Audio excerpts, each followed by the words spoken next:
진짜 힘든 거는 내 마음이 힘든 것 자체가 아니라 나의 힘듦을 스스로 외면할 때, 스스로 부정할 때, 스스로 억누를 때 쌓이다가 터져서 찾아오는 경우가 정말 많습니다.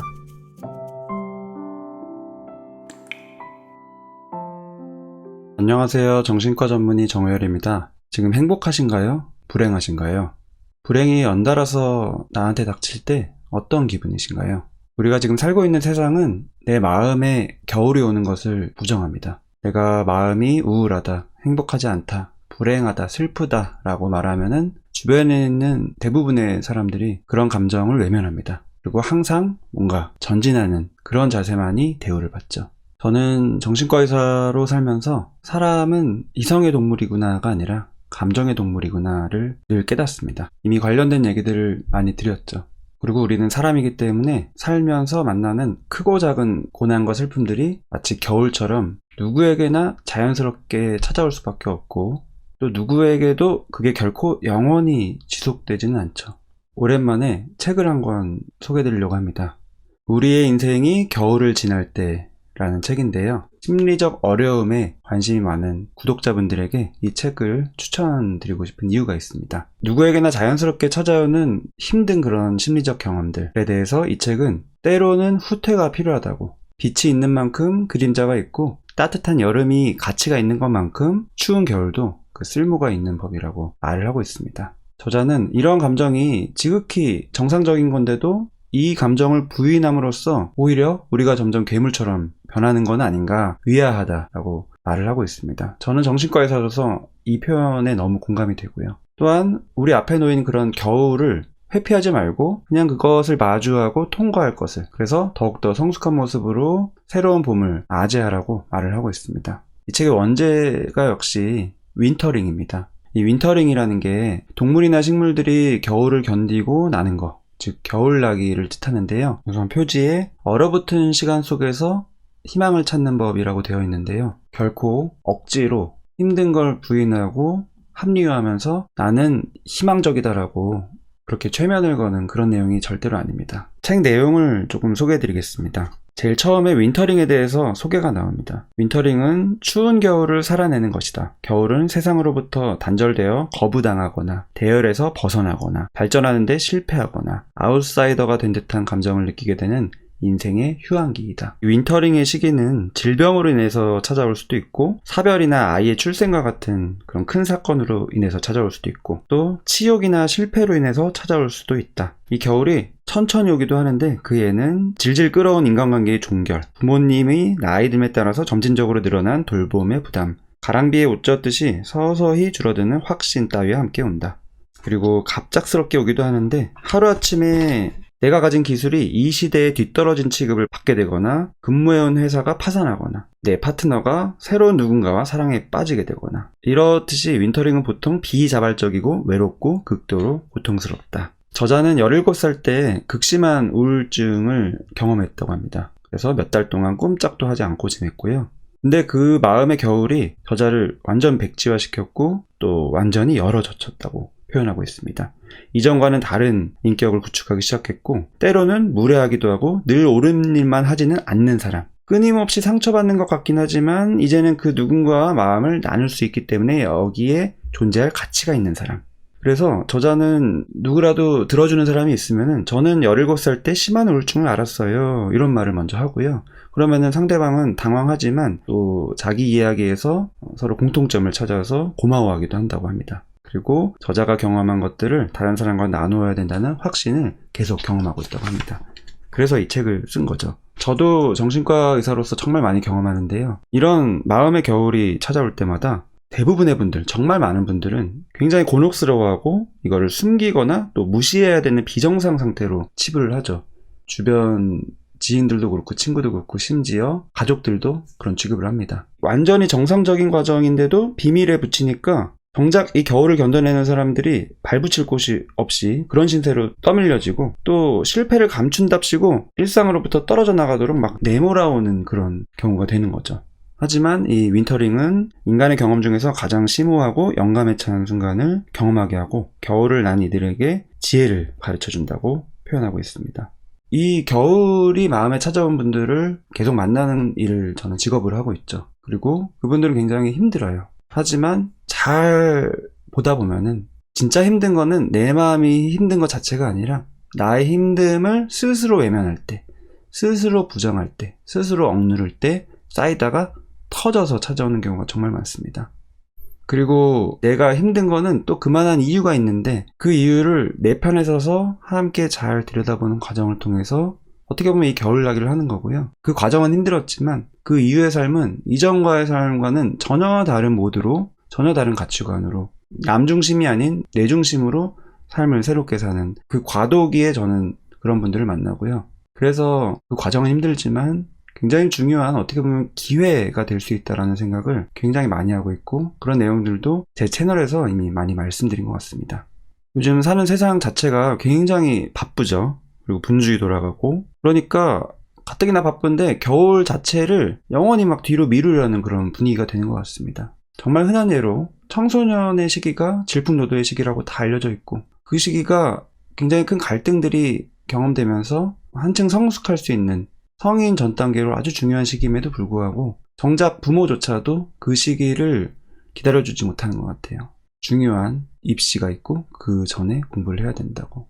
청소년 본인 자체도 그런 분위기에 너무 익숙하고 하지만 저는 그 이후의 삶을 늘 보는 게 직업이니까 그렇게 겨울의 도래를 미루는 게 결코 바람직하지 않다라고 늘 생각하고 있습니다. 그래서 이 분위기가 좀 바뀌어야 되는 것 같아요. 무턱대고 겨울을 무의미하고 신경이 마비되는 그런 의지박약의 나날로 치부해서는 안 된다. 이 시기를 무시하거나 없애버리려는 시도도 멈춰야 된다. 겨울은 실제하고 우리에게 물음을 던지기 때문이다. 실제로 나 자신의 존재에 대해서 고민할 겨를조차 없이 바쁘게 막 등 떠밀려 살다가 인생의 겨울을 맞이하는 그 경험을 통해서 비로소 나 자신에게 물음을 던지게 되는 그런 분들이 많은 것 같습니다. 이게 바로 이 책의 주제라고 되어 있습니다. 겨울나기의 과정을 인식하고 그것을 진심으로 받아들이고 그거를 소중하게 간직하는 법을 배우는 것. 우리는 겨울을 선택할 수는 없지만 어떻게 살아야 하는지는 선택할 수 있다고. 외면하는 게 아니라는 거죠. 어떻게 살아야 하는지를 저자의 경험을 통해서 아주 아름다운 표현, 하지만 굉장히 실질적인 표현, 결코 합리화나 억지, 자기 체면 이런 게 아닌 결로 잘 풀어내고 있습니다.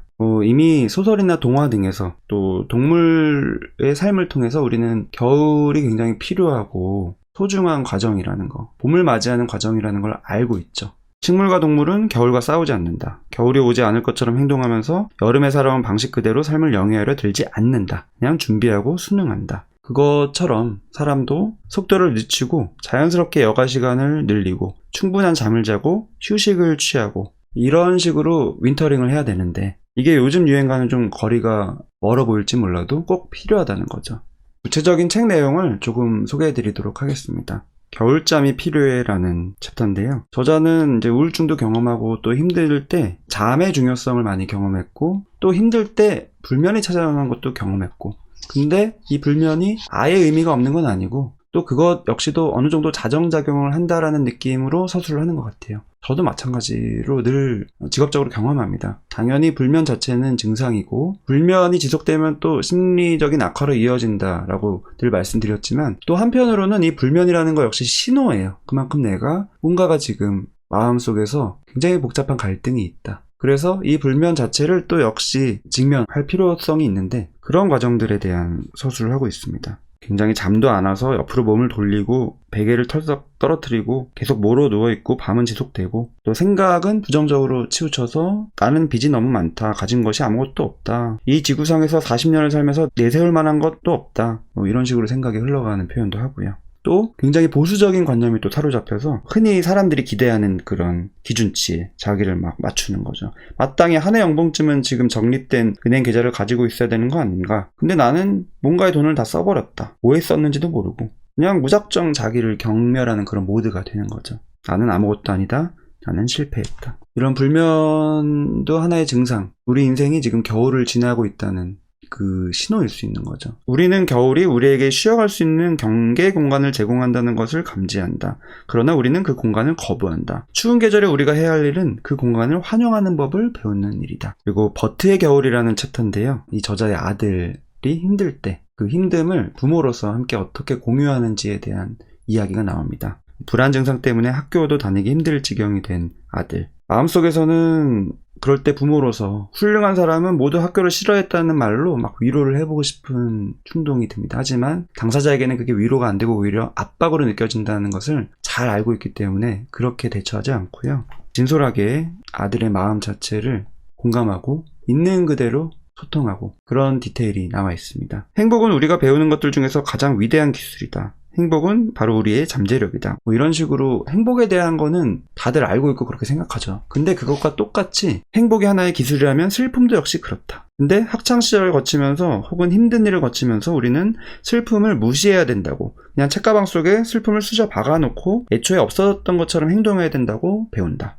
하지만 어른이 된 우리는 때때로 그 또렷한 외침에 귀를 기울이는 법을 익혀야 된다. 그게 또 역시 바로 윈터링이라는 거죠. 슬픔을 적극적으로 수용하는 것. 그것은 슬픔을 우리에게 필요한 하나의 요소로서 받아들이는 행위이다. 우리의 경험 중에 최악의 경험을 응시하고 최선을 다해서 그것을 치유하고자 애쓰는 용기다. 그래서 저자는 아들이 힘들 때 아들에게 겨울을 보내는 법을 가르쳐줄 시간이 왔다 라고 생각을 했고, 이거는 또 전해줘야 될 기술이다 라고 생각을 했습니다. 그렇게 행동을 했고요. 그래서 아들과 함께 어두운 순간들을 같이 보내고 함께 분노하고 비통해하고 이런 게 부모로서 참 쉽지 않아요. 하지만 굉장히 진솔한 거고 어떻게 보면 부모 역할 중에서 가장 중요한 것이라는 생각을 저는 늘 하고 있습니다. 많은 분들이 힘들 때 부모로부터 오히려 상처를 받는 이유가 나는 일일이해서 정말 힘든데 부모의 관심은 나의 힘듦에 있지 않고 빨리 이걸 어떻게 털어버리고 앞으로 전진하기를 푸시하는 그 느낌을 받을 때 상처가 더 깊어지는 그런 내담자분들의 이야기를 정말 많이 듣거든요. 바다 수영이라는 챕터도 소개해드리고 싶은데요. 추운 겨울에 바다 수영을 하는 그 모임이 있는데 어떤 분은 10년 동안 중증, 조증과 우울증이 계속 재발했고 또 안 써본 약도 없었고 그리고 정신과에서는 계속 약의 조합을 찾는 게 관건이라고 말했고 근데 또 다른 의사를 만나서 10년 만에 굉장히 중요한 경험을 한 이야기가 나옵니다. 그 의사는 지금까지 의사들이 이약 저약 계속 처방해 주겠지만 그게 해결책이 되지는 못할 거라고, 문제는 당신을 고치는 게 아닙니다. 당신의 기준에서 최선의 삶을 살아가는 게 중요한 겁니다. 이렇게 말을 해주는 의사가 처음이었고 있는 그대로 자신의 상태를 받아들이고 거기서 할 수 있는 것을 하는 식으로 오히려 건강이 회복되고 또 행복을 향해 나아가게 됐다라는 어떤 한 분의 이야기를 잘 담아내고 있습니다. 다른 사람들이 원하는 삶이 아닌 자신이 대처해 나갈 수 있는 삶을 살아야 된다고. 안 된다고 말하는 것에서부터 시작하세요. 하루에 한 가지만 하세요. 도르테라는 분인데 늘 남들을 위해서 모든 것을 뚝딱뚝딱 해내는 그런 유형이었고 그래서 대강하는 법이 없었고 지역 어머니들을 위해서 일도 많이 했고 그 사람 집에는 언제나 사람들이 북적이도록 막 초인적인 아량을 발휘하려고 애쓰며 살았고 근데 신호가 온 거죠. 내 마음의 신호. 생존을 위해서 스스로를 돌보라는 안내를 받은 것이었다. 그게 우울증 증상, 조울증 증상으로 나타난 거라고 표현을 하고 있고요. 정신과 의사로서도 역시 우울증, 조울증은 질환이 맞지만 그 이면에 무의식적인 갈등이 쌓였다가 터지는 게 이유가 되는 경우들이 굉장히 많은 것 같고 그것들을 잘 바라봐야 된다라는 이야기를 하는 것입니다. 그래서 이 바다 수영을 하면서 무의식적인 생각의 스위치가 꺼지고 그냥 물속에 있다 이런 표현을 하게 됩니다. 마음이 힘들 때 부정적인 생각이 굉장히 사로잡히기 쉬운데 그냥 아무 생각이 없어지는 거죠. 이 부정적인 생각의 스위치를 끄고 싶지만 잘 안 되는데 바다에 들어가는 순간 된다는 거죠. 그래서 예전에는 조울증은 일주일, 우울증은 2주일 이상의 증상이 이제 필요한 게 진단 기준인데 요즘에는 하루 정도 우울해지면 바다로 나가고 또 그러면 해결되고 이런 식으로 저는 이제 이 병을 마음의 감기라고 생각해요. 그걸 없애려고 애써 노력하지도 않고 겉으로 괜찮은 척하거나 감추려고 하지도 않아요.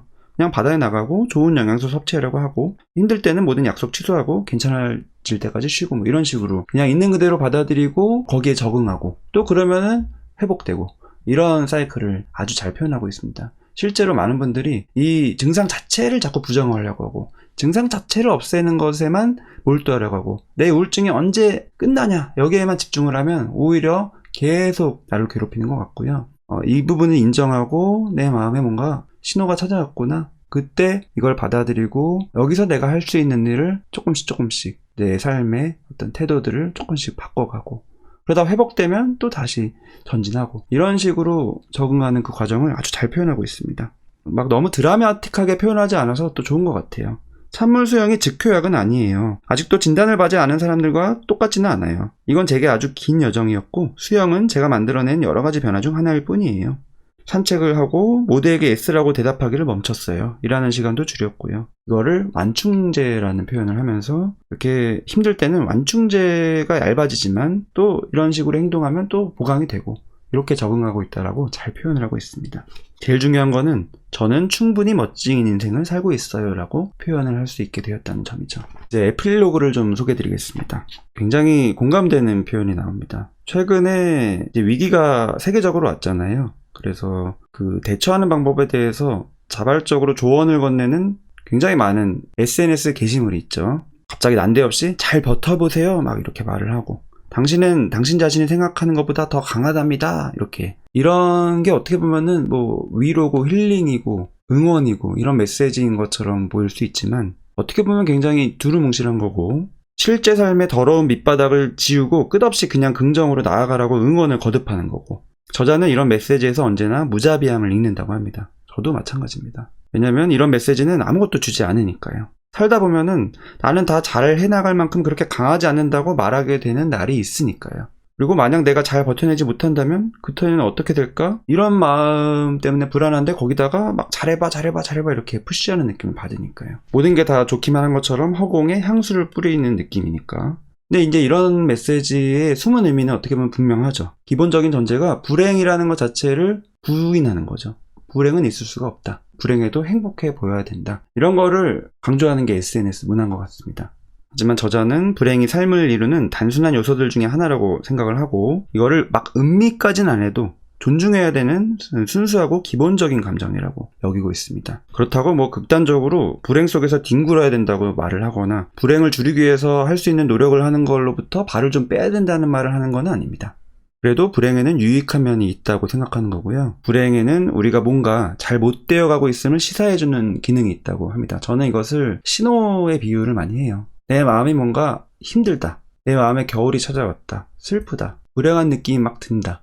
이런 거는 굉장히 중요한 내 마음이 나에게 주는 신호라고 저는 생각을 합니다. 그런 표현인 것 같아요. 그런 신호를 근데 다 부정하고 신호 자체 이면에 있는 뭘 가리키고 있는지를 보지를 않죠. 내 마음이 지금 뭔가 나를 돌봐야 된다라는 그 신호를 주고 있는 건데, 그것을 캐치해야 된다고 저자는 말을 하고 있습니다. 우리가 우리 자신의 슬픔에 근본적으로 정직하지 못하면은 오히려 상황에 대응하는 그 신호를 놓치게 되고, 더군다나 세상 자체가 막 행복해지라는 요청이 빗발치는 시대니까요. 말로는 뭐 작은 일에 끙끙대지 말라는 말을 하지만 완성적으로 불안한 삶이니까요. 그래서 이런 감정이 지극히 정상인데도 불구하고 이것을 막 부인함으로써 어떻게 보면 괴물이 되는 건 아닌가, 의아함이 생긴다고 합니다. 굉장히 공감되는 표현이에요. 제가 여러 번 채널에서 말씀드린 거, 힘든 사람에게 조언을 하는 게 중요하지 않다. 어떻게 보면 그게 상처다 라고 많이 말씀드렸죠. 우리에게는 우리의 고통에 함께 아파하고 우리의 암울함을 참아주고 다시 땅에 발을 딛고 일어설 때까지 약한 모습을 보이게 내버려두는 친구가 필요하다. 우리는 늘 끝까지 버틸 수는 없고 때로는 모든 게 망가진다는 것을 인정하는 사람들이 필요하다. 간단히 말해서 우리 스스로 그런 사람이 되어야 한다. 필요할 때 우리 자신에게 휴식을 주고 너그럽게 대해주는 사람. 이게 제가 채널에서 늘 말씀드리는 내가 내 편이 되는 그것이죠. 우리의 인생이 겨울을 지날 때 조금씩만 소개를 드릴 수밖에 없지만요. 심리적인 어려움이 찾아온 분들에게 추천드리고 싶은 책입니다. 진솔하게 내 마음을, 더 정확히 표현하면 내 감정을 있는 그대로 받아들이는 그 법을 저자의 현실적이면서도 아름다운 표현들을 통해서 배우고 이 저자의 겨울나기가 위로가 되었으면 좋겠습니다. 시청해주셔서 감사합니다. 잠깐 내려가서 좋아요 한 번만 눌러주시면 저한테 도움이 많이 되고요. 다른 분들도 많이 시청을 할 수가 있는 기회가 됩니다.